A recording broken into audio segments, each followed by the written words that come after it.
Hi, I'm Kevin Matthews, Scottish film fan living in England, and this week I have been trying to hide the fact that I wasn't able to listen to our own podcast from last week, despite being very excited about our guest star, despite being excited about the viewing choices, because I just haven't had time to watch the films yet. And I'm sorry, guys. You know me, I like to watch them before I hear about them. So it was the Doberman Gang, and was it Blind Woman's Curse from you, Dave? Yes, it was. Yeah. All right, yeah. So they are, they're still on the dock at some point, and when I get them, I would then listen to how Dr. AC made us sound so much cooler and more sophisticated with his guest appearance. Yeah, he did. I'm Dave Gray, and this week I learned it doesn't matter if you're in the in Mexico or the American South or Sicily. All tough guys just want to be Toshiro Mifune. I'm Tyler Hosley, and I got a PhD. I'm a play-a-hating dickhead, and this is Raiders of the Podcast. Yay! I mean, it's true It though. is. So, I went to the theater and saw a movie that I did not expect to go to the movie theater to see, but I went and saw The New Conjuring. I have like no strong feelings for it in either direction. I didn't like it at all, and I didn't hate it at all. It's just like a big old pile of a nothing movie. I don't know if you guys have ever felt that before about a movie, but there's like nothing in here to hate. There's nothing in here to like.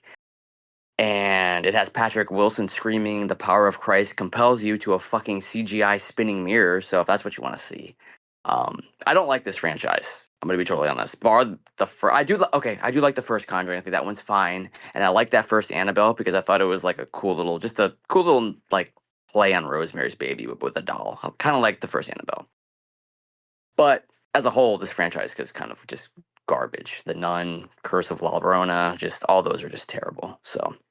But Vera Farmiga is good though. She's always good. She's good in this, and the actress that plays the daughter, I don't know her name, but she was decent as well. Everything else is just a big old pile of mediocrity. And I guess if you like the Conjuring movies, you will be fine watching this one. It will probably give you everything that you liked about those. To me, it's just kind of exists, and it's too fucking long. It's almost 2 hours and 20 minutes. There was no reason for that to be that long, but it's not good. And I guess if you like it, watch it. If you don't. And guys, I watched the new Superman, the James Gunn one, And and I did like it a lot. I did. It was actually really good. Now, I'm going to be one of these guys that I do slightly prefer Man of Steel just because I really like that movie. I know a lot of people don't. I really like Man of Steel, but I did like what James Gunn did with Superman. You can tell he loves the character, and I did like what he did. And Crypto was just so fucking adorable, so cute. Everything with Crypto was just great. And what's his name? Nicholas Holt was pretty fantastic as what's his name? Lex Luthor. He's Yeah, so good, it's so good. And I don't know the girl's name that plays Supergirl, but she is absolutely adorable, and I cannot wait to see that movie. I don't. She's in like one of the Game of Thrones spinoffs, I think, but she's adorable, and I like that character, even though she's barely in it. But I can't wait to see that Supergirl. But yeah, it was good. I really expected not to like this because I really haven't been a fan of James Gunn's superhero stuff. I hated Suicide Squad. First Guardians is fine. Sequels are just kind of there. But I would probably say this is probably one of his best comic book movies to date. I liked it better than the first Guardians, so I was a fan of that one, shockingly. And that's me. I didn't watch very much this week. I did get a look at a movie everybody told me to go check out, and that was Dangerous Animals. I dug it. Like I enjoyed it a good amount. I usually do not care at all for Jai Courtney, and I thought he was like by far the best thing about it. It's probably Sean Byers Byron, I Byron. think. Yeah. Is it no, Byron? Byrne. Isn't it just Sean Oh yeah, Byrne? Sean Byrne. It could be Byrne. It's the Yeah, Y. The Y always throws because it's Byrne, and I have a friend who spells that, and he uses it different. He says it differently. That's why I'm always curious. Okay. It probably is just Burn. Anyway, sorry about that. I think it's his weakest of his three, and the fact that he's only made 3 movies in almost 20 years is a little sad. Dude should have so many more under his belt at this point. But like I enjoyed it overall. Jai Courtney is great. The action bits work really well. The sharks scenes are fun. I mean, it's cheesy. It knows it's a B film, and it really hugs it. I don't think it really holds up in the last third. I feel is a little kind of a mess, and I just don't really care if the heroes live or die, which is like a bad thing for your thriller horror film. So, like I didn't love it, which is a shame because I really like The Loved Ones and I really like The Devil's Candy. So, I enjoyed it, but it was still a bit of a letdown, but I'm all for Jai Courtney doing more of this weirdo evil dude movies. I'm down for that. Bring it. Well, I think overall, you both had a better week than me because I mean, two of the better films I watched this week were based on John Grisham novels, and The Pelican Brief isn't that good. That just tells you how bad my week was. When Dave's gonna roll his eyes and be like, "Dude, never or once back in the early 90s." But when was the last time you watched The Pelican Brief? What year did it come out? 1993. Then probably 1994. Right. Tyler, have you seen it? I have, but it's been a long time, probably like 15 years or so. But yes, I have seen it. I never remember which one came out first, but 93 was the year for The Pelican Brief and The Firm. I think The Firm holds up really well. I'd watched that the week before.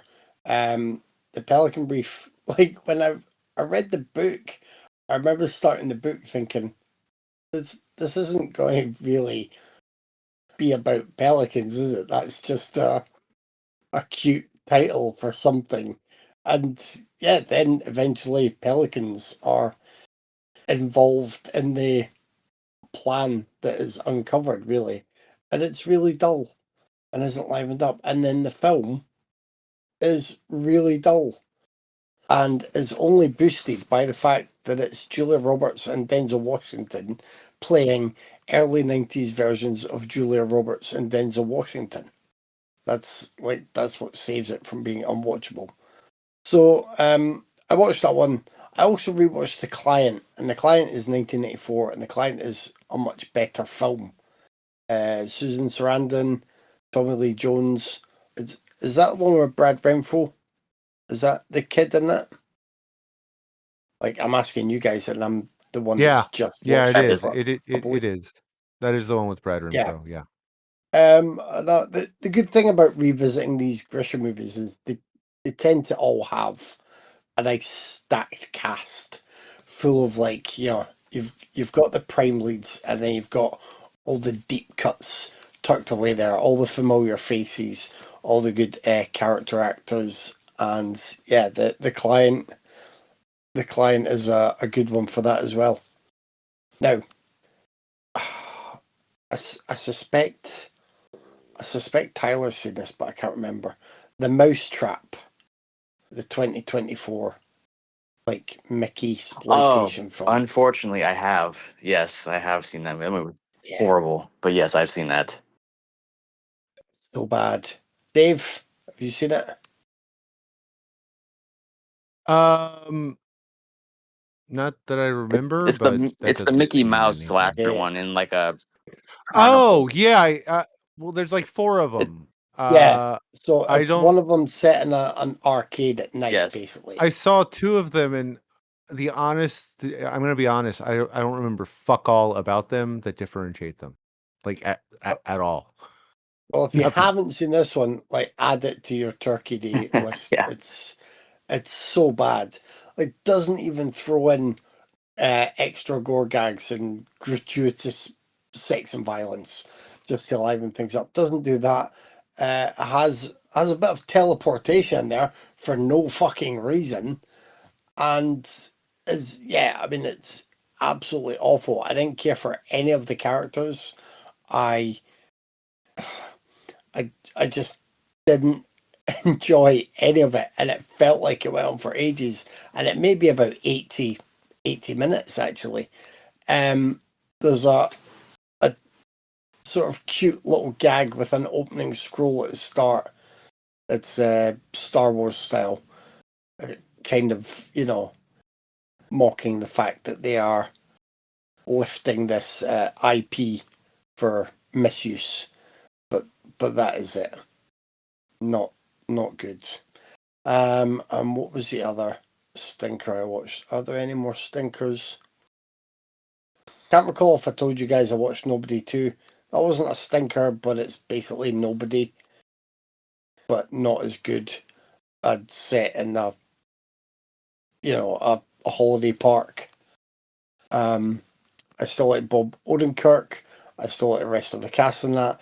I was looking forward to seeing more of Sharon Stone because she is a big bad in this, but sorely underused.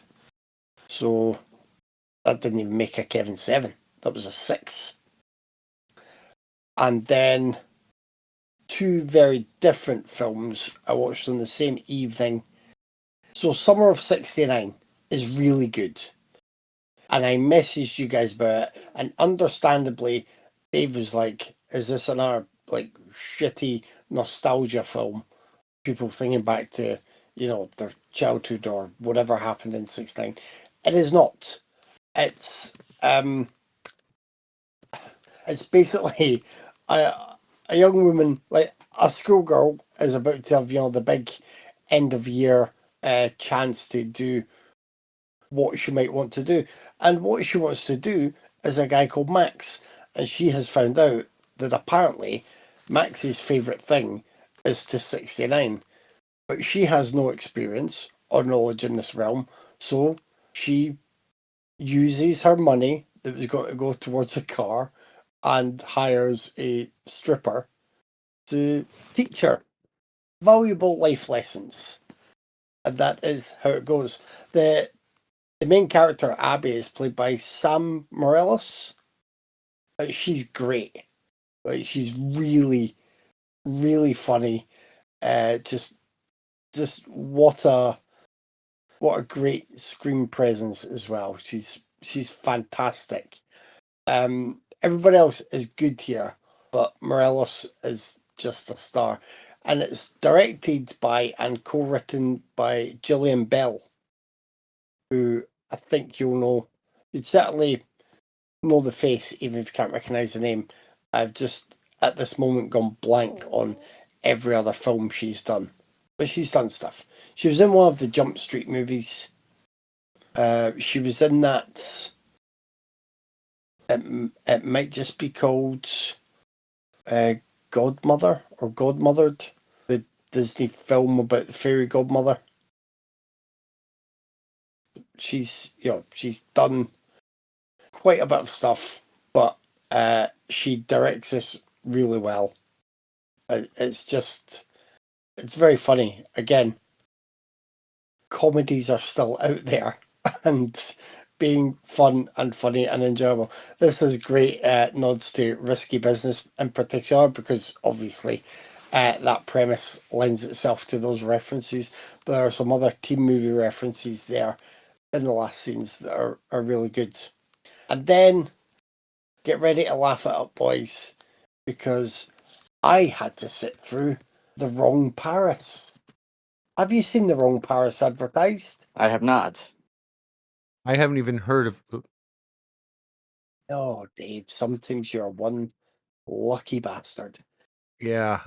Oh, really? It's, that I bad? mean, look, well, in a way, yes, but bear with me, because you know what I'm like. It's one of those Netflix like romance movies that they now seem to make in a very similar style to their kind of cheesy Christmas movies. If you know what I mean, because obviously you know where this is going. You know that for the most part they're doing this, pretty cheap, but it can all have this standard look and it can be alright. So they've got Miranda Cosgrove here. She's the main character, Dawn, and to get to is it art or design college in Paris, she's got to join this show called well, it's like The Bachelor. I can't recall the name of the show within the film. And she thinks hopefully she will just do a couple of challenges, get some money, and be on her way. Of course, then she meets The Bachelor, who's this hunky cowboy type called Trey, and they have a proper connection. What is to be done? Will she get to Paris? And funnily enough, it's called the wrong Paris because she ends up in Paris, Texas, because that's where they're doing the show. So they're having fun at the contestants' expense in the show. Yeah, it's absolutely just formulaic, unbelievable, cheap, cheesy. I still can't say that I outright hated it because you know me with the unbelievable cheap and cheesy stuff. But usually, when you throw in a load of snowmen and hot chocolate as well, and that's my Christmas movie sorted. But Netflix are just that's it. This is one of the kind of templates they use for putting this stuff together. But I'm surprised they didn't wait and throw a load of snow all over this and call it some kind of seasonal pun for Christmas. That is me. I'm ending with the wrong Paris. And you know who enjoyed the wrong Paris? A monster? Well, I'm A not going to tell fucking Vicky you said that. monster. Oh, sorry, Vicky.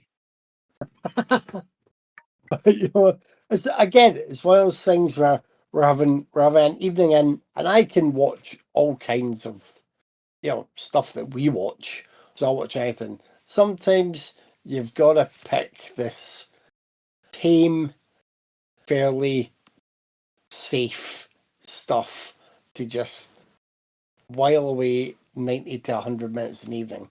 I like to think that Vicky actually also enjoyed Summer of '69 more because she did laugh quite a few times in that, and we actually enjoyed some of the same gags in that. But she definitely liked The Wrong Paris a bit more than me. She still rolled her eyes, and it's it's like she watches things knowing she's being played, if you like.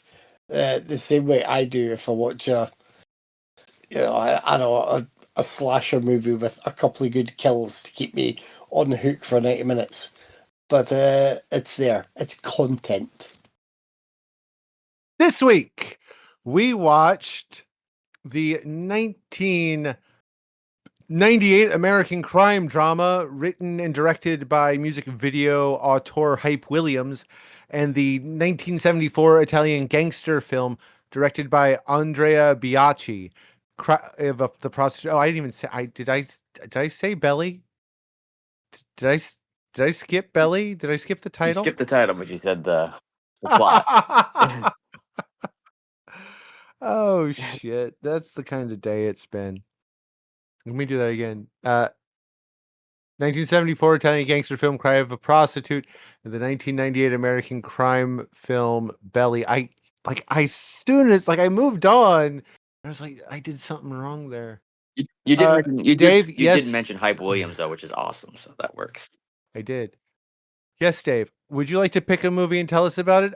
Sure, Dave. I think I will talk about Cry of a Prostitute. Again, this is a 1974 Italian gangster film directed by Andrea Biaggi, who made a bunch of films.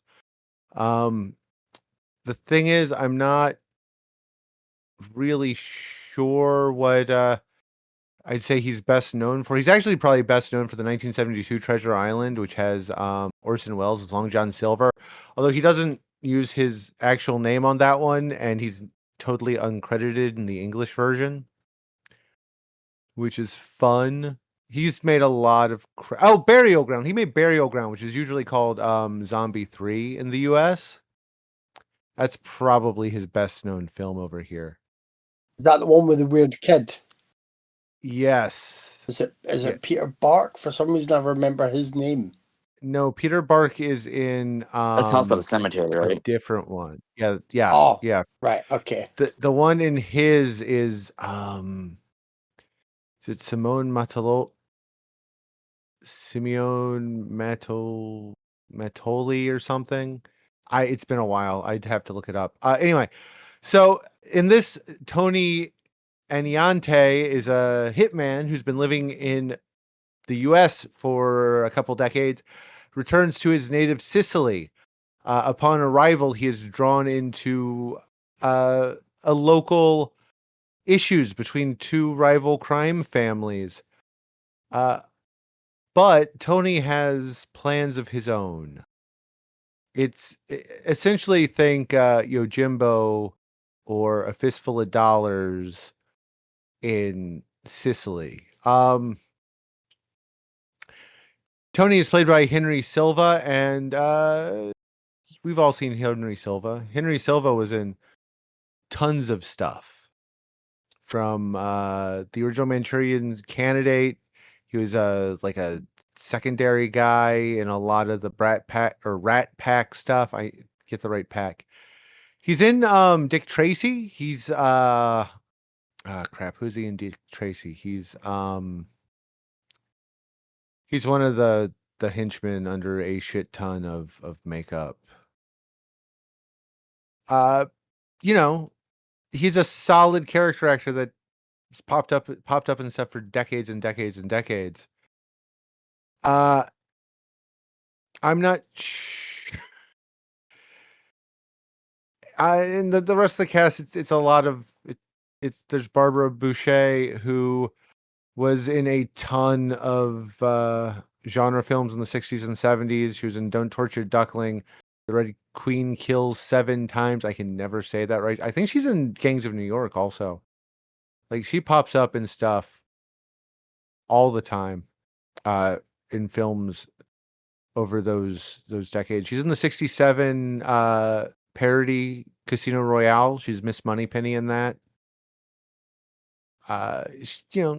Gorgeous woman with a solid and interesting career, and the rest of the cast are a lot of Italian people who I am not as aware of as I wish I was. Sorry, guys. Anyway, it's filmed on location in Savona, which is a seaport city in Liguria, which is in northern Italy, right? On the water there. I didn't dislike Cry of a Prostitute, but I didn't really like it either. I think the thing is, like, I enjoyed the action scenes, and I like Silva as Tony. Like, he plays a total piece of shit. His character is absolutely awful, but he is violent and awful in a way that only mid-70s movies really can be. So I give it like an absolute ton of credit for that. It is just I think it's shot okay for its time. I love that Tony only has one suit and one shirt, but a billion ties, and he just sweats through that shirt like crazy, and it's kind of amazing. But besides that, it's kind of just there. I wouldn't say it's a good one. It's not bad, but it's not great. The problem is I don't really have much, as you could probably tell. I'm kind of stretching it out here, and I've gone to the breaking point. There's just not much to say about it. If you are into Italian 70s crime films, which can get pretty sleazy, This is a decent one. The violence is an incredible highlight, but it doesn't do anything really interesting. It doesn't break the mold. If you want to see, Silva in a lead role, that's like about it. For a mob Yojimbo, you think it'd be a little bit stronger than it is, but it's not. It lacks the character that both Kurosawa and others have put into the same story. The thing is, this is a story that's been done to death. I think on this podcast alone, we have covered like a dozen variations on this theme. And that's kind of the problem. It's not bad, but it doesn't really stand out. There's not really much going on. There's no real characters. Tony is a complete piece of shit. And the way he treats there's only 3 female characters and none of them come off well, and the way Tony treats one is just I mean, we see more violent and shocking things on this podcast, but for the time period, it's a little, "Oh, hey, look at look at that." It's not shocking, it's not interesting, it's just kinda there. I didn't dislike it, but I didn't like it either. And those are the hardest movies to talk about because if I hated it, I could cut it to pieces. But instead, I'm just kinda meh on it. Like, I don't get the point in watching this when you can just watch Fistful of Dollars or Yojimbo or Last Man Standing or, Back to the Future 3 or, like, a billion other movies that do this identically and better. I know Italian crime movies were a thing in the '70s, but, like, for a country that was cranking out, like, the giallos and stuff, they're a lot less interesting for me overall. There's just nothing really good in it except or worth mentioning except how horribly it treats the female characters, and that's not really interesting either. That's just yay misogyny, I guess? It's okay. It's fine, I guess. Um, I think I'm pretty much in line with Dave here, uh, almost exactly. And it's an odd one because I've heard from a lot of fans of Crime Prostitute. Like I'm friends with a lot of people who really dig this film, and I think because it is that kind of epitome of a grimy, gritty Italian sort of gang film, um, which mainly comes from Henry Silva being the meanest piece of shit imaginable. Like, he's amazing and entertainingly irredeemable, but overall, he's taking out a lot of people who have chosen the criminal life and have lived their lives a certain way that has them knowing at some point they could face someone like Silva or just an enemy who try and take them out. So that's why you can go along on the journey with them. But it's not, it's not easy. Not at all. I just it's I don't want this to sound wrong in terms of the type of film we're discussing, but I would have liked a little bit more finessing to it. Like Silva is kind of very much a blunt instrument, and then it's it feels like the clock is ticking really quickly from whenever he first appears, which is quite early on.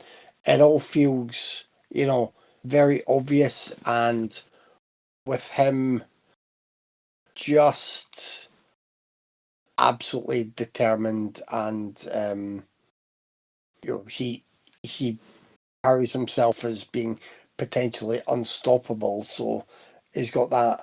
Was I think I would have liked a bit more planning and scheming, maybe a bit more showing us that he has to put more things into place just to get everything ready for the finale. Like when the finale happens, it doesn't feel really as if it's been the effective end game of a master plan. It just feels like, oh right, it's all kicking off now. That's it.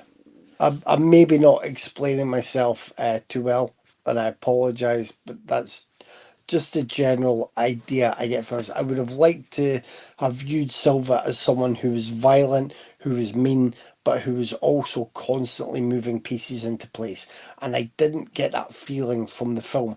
It might be there because he is busy, like interacting with different people and generally at least upsetting them, but it just didn't feel, say, by the end as if they all came into place in the right way. Silva's great though. Barbara Boucher is very good in a role that's, I mean, she's just really misused and abused throughout this.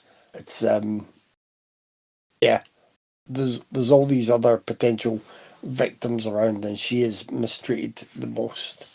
But she's memorable in that role because she's Barbara Boucher. I don't think this is the best work of any of the main people involved. So, particularly as Dave mentioned with Boucher and her many film appearances, but even from I think about this period, she'd also done is it Milano Calibro 9, I think is how you pronounce that. I really like The Red Queen Kill 7 Times. I think it's great. Smile Before Death is a really good one. Black Belly of the Tarantula was here, and that'll be I'm not even going to say the word now because Linus picks us up on it. But for fans of that particular style / subgenre of film, that's another one I recommend. Cry of a Prostitute is good. If you know what you're getting into with it, I didn't love it, and I was hoping I would love it because it certainly has a great reputation amongst fans of this type of film, the crime films of this era, particularly the Italian crime films. The opening of this movie has a decapitation and a dead kid who was used to smuggle in heroin from across the border. I see what you were trying to do, Craig. I see what you did, you son of a bitch. You're trying to win my vote over just by that opening scene alone. I see it. A woman also lathers her tits in fresh cow milk and eats a banana like it's an Italian dick. So it's got that going for it too. It's also like wonderfully mean spirited, just which I really liked. It's just a cruel little Euro crime gangster film, but it also kind of feels like a spaghetti western at times that walked into an exploitation film. Super Italian, just sleazy as fuck in a way that can only have been made in the 70s. Henry Silva is actually, I think he's a fucking beast as the lead. He's really good in this. It looks good visually. I like how everything kind of looks like just totally sun drenched most of the time. It's really sweaty and really violent and nasty. The director also made Strip Nude for Your Killer, which is one of my favorites of that particular genre as well. I really like that movie. Just it's also really like super sleazy. And Oh, I knew I forgot something he was made. yeah, Okay. that one's really good. I really like that one. Kind of underrated in terms of the word that Linus hates us using. Gelato, like the ice cream. Um But I like Burial Ground too. I haven't seen that in years, but I actually really like that. And I forgot he made that. But yeah, I don't. It's funny. I like this movie. I don't have much to say about it, like you guys. I liked it a lot. It just and it hit all my sleazy loving buttons for 70s crime cinema. But I just don't have much to say about it. It is good though, and I really did enjoy it. And not that it's got to be an easy task for me, but Belly is basically the story of two friends who are involved in organised crime and drug dealing. Naz is Sincere, and DMX is Tommy Bundy, aka Buns. There are various people they work with, various people they cross paths with, and the two main women in their life are Keisha, played by Taro Hicks, and Tion, played by John Watkins, T-Boz. That's it. That's my entire knowledge of Belly. I watched Belly, and I don't know, it just like it lost me. I didn't care about Belly from the start, and then things that happened throughout it did nothing more to really draw me in. There's maybe one scene near the end with DMX out to confront someone that turns into a bit more of a sort of musing on life. That I'll say I kind of like that bit, but the violence in this didn't really work for me. The story, of course, is very familiar. You know, these two people are very close, and then life paths diverge, and big choices have to be made. Other folk in their lives may get hurt or may be collateral damage as things escalate. That's it. We've seen it all before. There are a couple of scenes that are shot quite well with that cool visual style that's almost I would say it's almost kind of in line with like Miami Vice style. And I could see why it was turning tea on with that look. But the rest just no, it just didn't work. I didn't. Again, we have this conversation many times about you don't have to have likable characters in films. And you can have characters who say like the most horrible things, and that's not down to the person playing them or the writer. It doesn't necessarily equate to their views.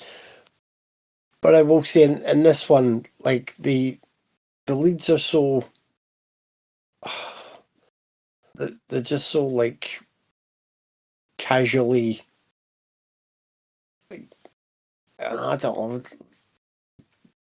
callous and ignorant and careless and just just selfish and kind of dumb with not certainly early on not having any foresight about what effects their decisions will have.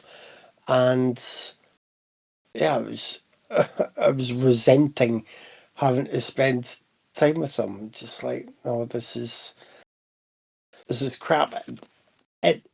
It still tries to have that cool sheen on stuff. I wouldn't say this spends the entirety of the runtime completely glamorizing what's there, but there are enough moments that are showing these main characters being quite cool and getting things their way and having the life they want for quite a while. To just be like, making you wonder, is that all it's got going for it? I don't think the end does enough to sort of undo all of that from the first. I was going to say half, but probably, what would you say, Dave? Three quarters of the film is maybe Yes. maybe a bit more positive about their exploits.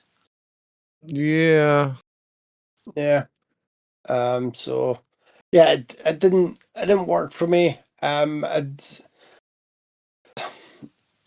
weird in that you can watch, these two films this week, and Henry Silva is this, ugly soul who is just a brute and a force going through doing horrible things and being a horrible person, but he's still kind of captivating, and because they've placed him in that world where there are so many other bad people around them that are, I think it's to do with them being clearly sketched out as other baddies.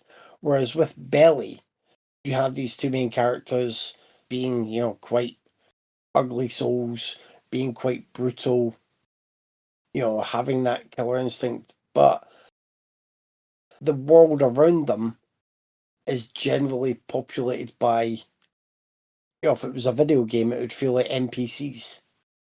That's it. So there's nobody that feels bad enough to really be, in their sights, and there's nobody that feels really memorable enough when things start to turn and turn and turn.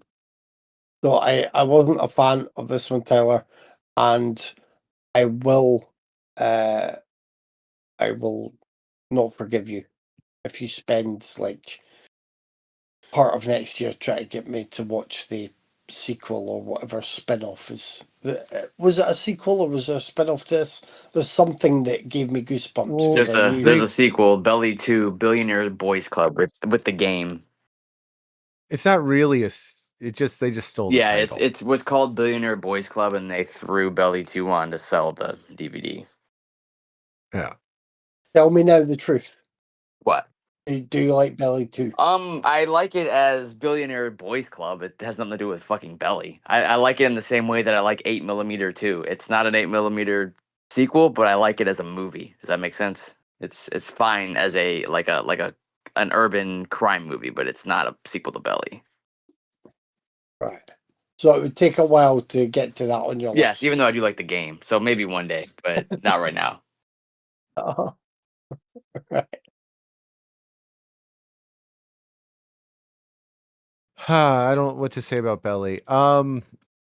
We watch a lot of crime movies, and I'm all for a good one. We watch for a podcast of all white guys. We watch a fair number of urban drama films. I love good ones. Belly is not a good one. What is good about it? Hype Williams is an incredible visual artist. The man has an absolutely amazing eye, and there are some shots in here that are just absolutely gorgeous. The opening, not the first opening sequence, which is bad spoken word over shots that we've seen a billion times, but the second one with the robbery, and apparently this is where they spend a ton of their budget renting out at the nightclub it's in, which was a real club in New York at the time. The tunnel. It's gorgeous. Like it is an absolute work of art. You can fully see Williams' time as a music video director, which I think he still does. Oh yeah, Mostly films, music videos. Yeah, he did pretty much the majority of R&B music videos you remember from the 90s are Hype Williams videos. Did California Love hmm and God, what else? I see now that I'm thinking about it, like I totally brain Oh, he did. farted Yeah, he on did Big Papa. He did. he did Flex Master. He did most early Ja Rule videos. He He did some Wu did Tang Clan. a bunch of Wu-Tang Clan. He did Jay-Z's Always Be My Sunshine, I think hmm was one of his. Um Missy Elliott's The Rain is his music video. I mean, like most of the music videos from that time period, I believe I Can Fly. He directed that video. Like most of the videos you remember from that time period, If You're Me, is a Hype Williams video. Dude is really good at making visually interesting short subjects. That's where he excels. And even throughout this, there are some sequences that look fantastic. The shootout in the strip club with Method Man looks amazing. There's a few others that are just gorgeous. And as a visual medium, the fact that this man hasn't made another feature is a crime. And I could totally decry racism and Hollywood being part of it, because much less talented filmmakers whose films did worse than Belly have gone on to have long careers. So why didn't Hype Williams make anything else? I don't know. I really don't. Why weren't you throwing money at this guy to make better stuff? The cinematography is by Malik Saeed, who's he's also done stuff with Spike Lee. He was the second unit director on Eyes Wide Shut and Gattaca. For Lee, he shot Girl 6, He Got Game, and Clockers. And he's done two of the last Luca. I always say his name wrong. Luca Guadagnino. I'm so sorry. Yeah, Yeah. Guadagnino. Right. Yes. Thank you. You know, Lucas can get fucking pissed off. At least I know to say Gialli. So, you know, what? Anyway, an absolutely fantastic cinematographer. Just fantastic. But, you know, so like in that regard, it's amazing. Where it falls apart is the screenplay, which is it is weak. It's like Kevin said, it does feel like watching video game NPCs. They all only get one, and only two of them, only Buns and Sincere, get character traits. The problem is their character traits are nothing. Buns has been grooming a child, and Sincere is a family man, maybe, although he doesn't really, like, he has like maybe one scene with his girlfriend where they actually talk to each other, and then they just talk about something awful that just happened to her. It's not a good screenplay, and these are not well realized characters, and that's its problem. And to make it worse is most of the acting is what's another word for atrocious? Abysmal. Oh, that's a good one. Abysmal is a good one. Abysmal is a fantastic one. Now, there's a couple that stick out as better than others. I will say I think DMX is fine as in his role. He's not terrible. He's not great. He's fine. He's passable. Um, T-Boz in her couple, she's got some bad scenes and she's got other scenes which are fine. Method Man is decent in his scenes, and Hassan Johnson is fine in his scenes, but that's pretty much it. When one of the 5 best performances is Ghostface Killah, and all he does is sit inside a car and drive it away in scene. I don't even think there's a really good shot of him.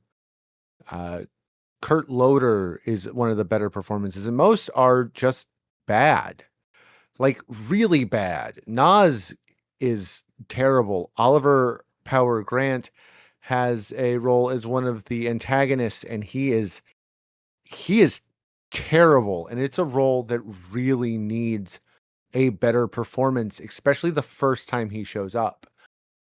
Tyron Turner is bad. Absolutely brilliant reggae musician Leonard Ford plays Ox, and he is a brilliant dance hall reggae artist. Just an all-timer, in my opinion. He is not a fucking actor. Benjamin Chavez, if you don't know, Benjamin Chavez,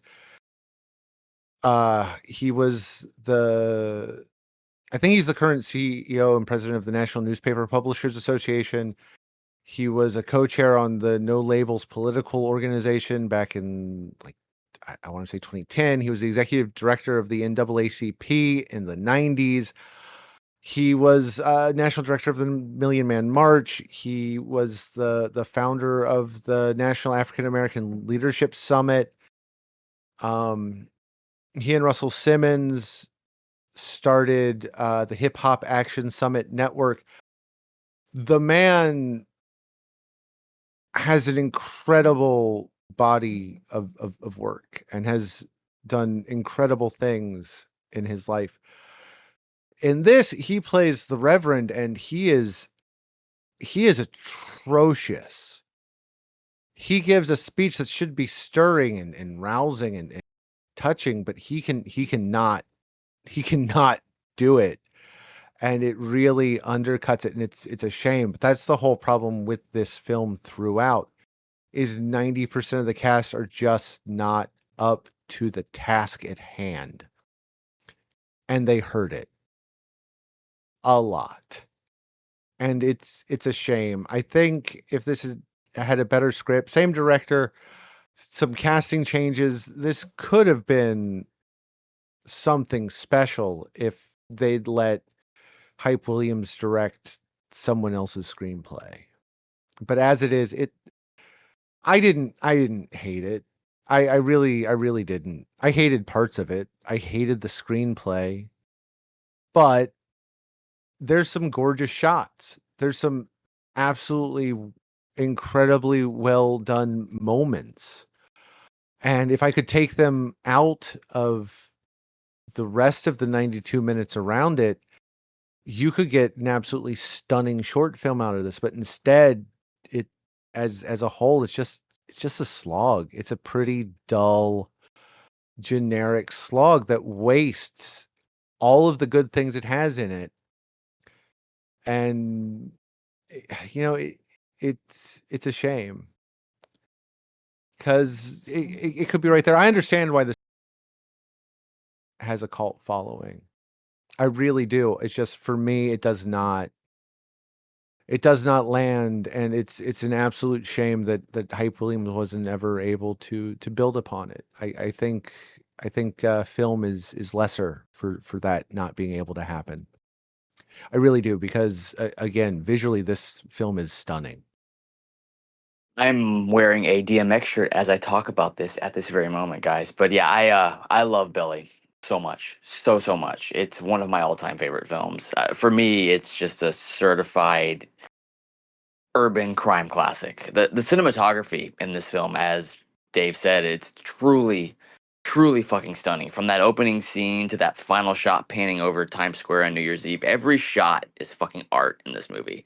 Beautifully composed, wonderfully lit. This is like some Kubrick-esque, slick Michael Mann style camera work, and I love it. Hype Williams is a fucking artist, and it's a fucking crime he's never made another film. I mean, he made some absolutely wonderful music videos. I mean, as Dave said, from the Wu-Tang Clan to Tupac to Busta Rhymes to Alea, he's got his hands in a lot of great, wonderful music videos that almost everybody has seen.